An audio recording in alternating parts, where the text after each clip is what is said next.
Olá pessoal, tudo bem? Bem-vindo a mais um MRCast. Hoje eu tenho o prazer de estar aqui falando sobre grandes negócios. Esse tema que tanto é importante para o dia a dia das pequenas, das médias e principalmente das grandes empresas, né? Tenho o prazer de estar aqui com o Vlamir Martins. Ele é sócio-diretor da desenvolvimento de negócios da empresa RSM Brasil, vice-presidente do Comitê de Óleo e Gás da Câmara Britânica, Britcham, e conselheiro do Comitê de Óleo e Gás da Firjan. Vlamir, obrigado aqui pelo teu tempo, hein? Prazer, Marcelo, muito honrado aí com a sua vinda aqui à nossa empresa e vai ser muito bom esse nosso papo aqui para falar um pouquinho sobre as questões que envolvem aí a parte negocial.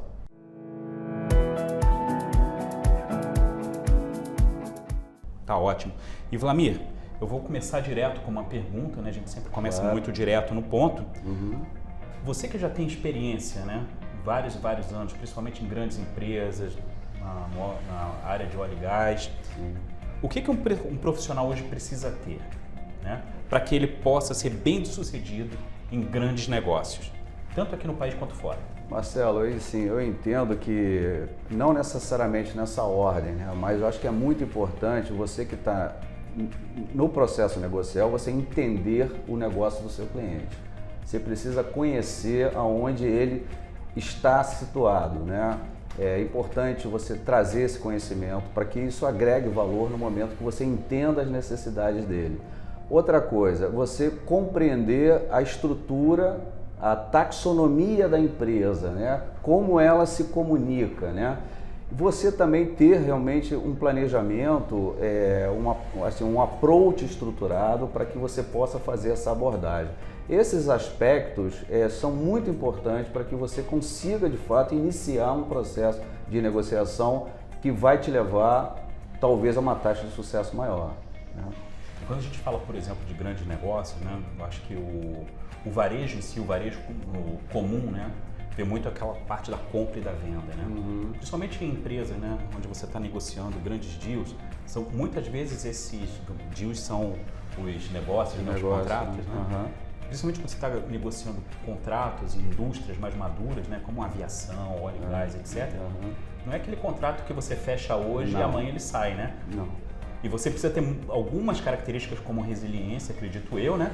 Mas mais do que isso, quanto tempo leva, às vezes, para fechar um deal e como é que você consegue se manter resiliente tanto tempo, você que está nessa área de grandes negócios? Bom, o tempo, né, de atuação no mercado faz com que você tenha essa resiliência, né? Isso é muito próprio de um profissional com cabelos brancos, vamos dizer assim, né?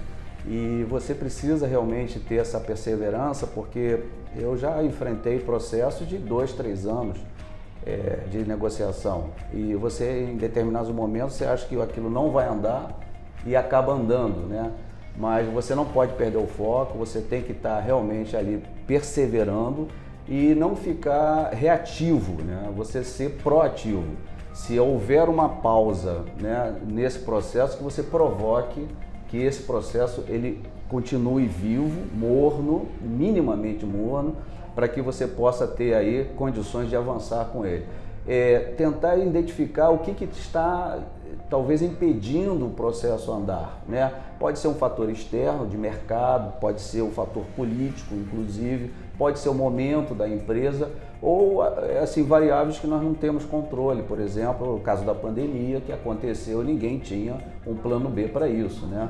Mas você precisa realmente ter assim foco, não perder o foco e perseverar e fazer com que as coisas andem para frente, assim sendo proativo e não esperar que as coisas venham até você ou mude de forma natural, sem a sua provocação, entendeu? É interessante até o que você está falando, eu vou explorar 2 pontos, né? O primeiro de você ser proativo, né?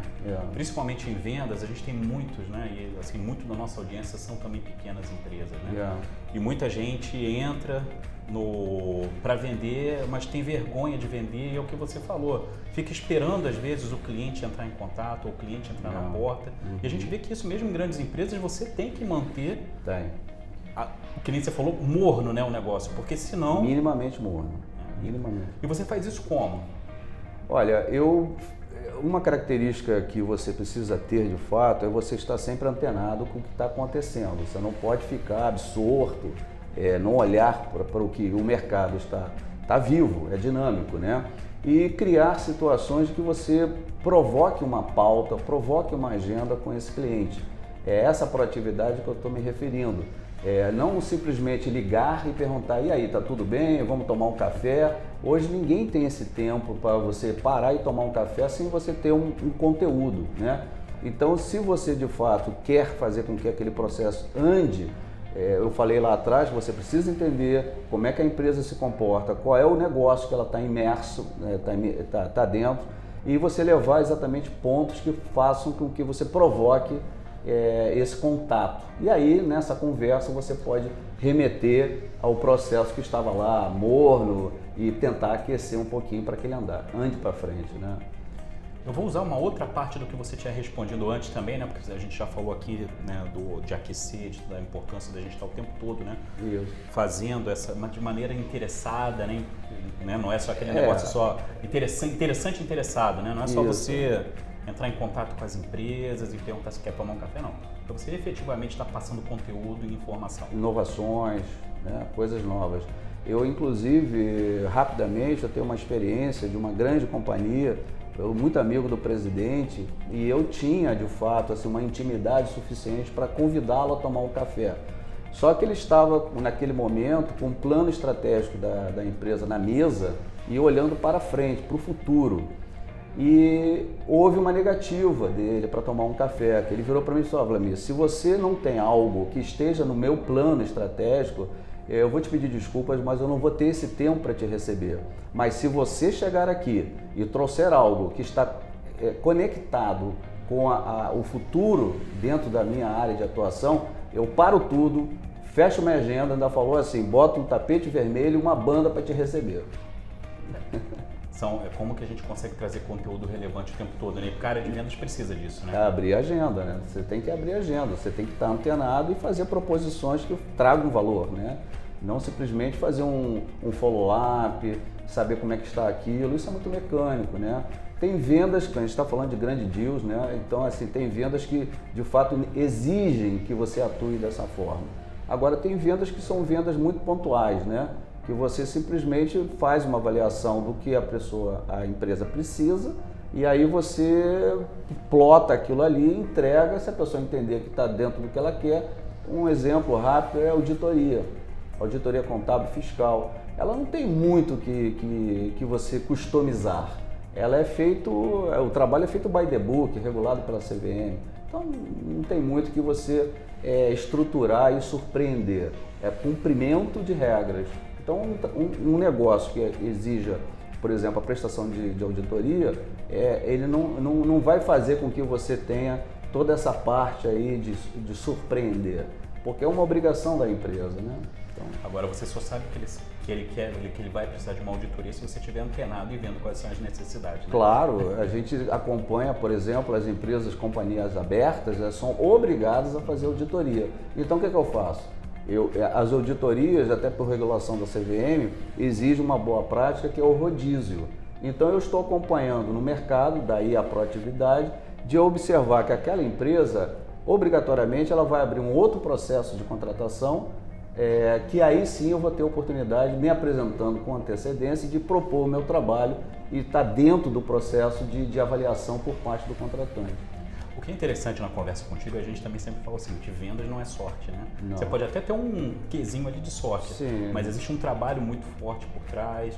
Grandes empresas, né? Só o que você está falando, a parte de análise, de avaliação, de estar olhando, de estar conversando com as pessoas, e depois o pessoal pode achar que é sorte, mas não é, você tem um trabalho longo, né, por trás. Nossa empresa, inclusive, como as grandes empresas, tem uma metodologia que é aplicada para grandes companhias. Você pega uma empresa como, por exemplo, a Petrobras, você tem que entender o organismo, né? Como é que as caixinhas se falam, se comunicam, quem são os grandes decisores, quem de fato dá o sim, quem dá o não. Você tem que estudar isso. Se você não estudar, você vai lá e não sabe com quem você está falando, né? Então você usa também muita metodologia. E aí, Vlamir, vamos passar para um outro tema também. Você falou um pouquinho também que na época da pandemia, algumas coisas precisaram ser reestruturadas, né? Quais foram as habilidades que você vê que, né, essas pessoas de grandes negócios, de vendas, precisaram mudar durante a pandemia, ou se atualizaram, ou foram novas habilidades que foram criadas? Eu sempre digo que assim, as coisas não são 0 ou 1, né? Você tem sempre prós e contras, né? A pandemia trouxe, de fato, outros aspectos que não eram assim tratados, contemplados, como, por exemplo, você fazer as reuniões de forma remota, de você ter que usar ferramentas que possam apresentar melhor a sua proposta de trabalho. Então, eu estou falando toda a parte Office, né?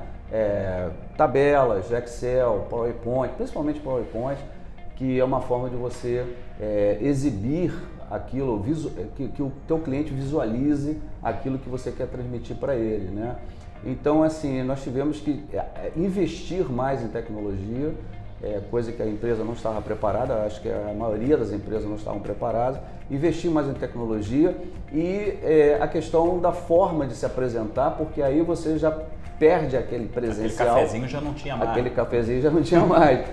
Você podia até do outro lado estar tomando um cafezinho, né? Mas você não tem mais aquele contato direto, como nós estamos tendo aqui, eu e você. Mas aí você precisa realmente saber se colocar diante da câmera, por exemplo, saber exibir algo no momento certo. Eu posso estar falando, conversando remotamente, e aí me ocorre que talvez um material que eu tenha no meu próprio notebook seja interessante eu exibir naquele momento.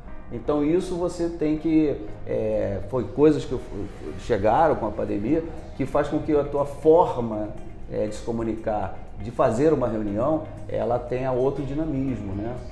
Mas assim, tudo tem um pró e contra, né? E não foi só do lado digamos assim, da parte de vendas, né?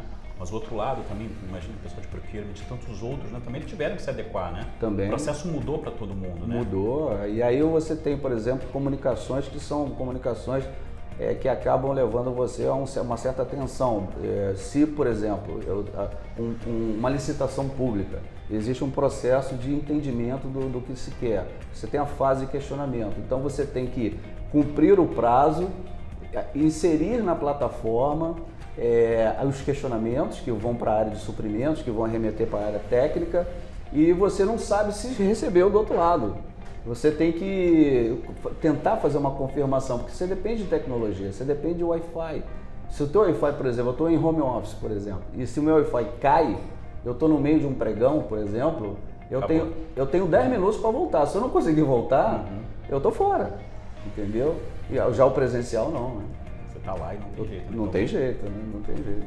E Vlamir, me diz uma coisa, você com tanta experiência, se hoje você visse um profissional jovem começando nessa área de vendas, de novos negócios, quais são as dicas que você daria para esse profissional?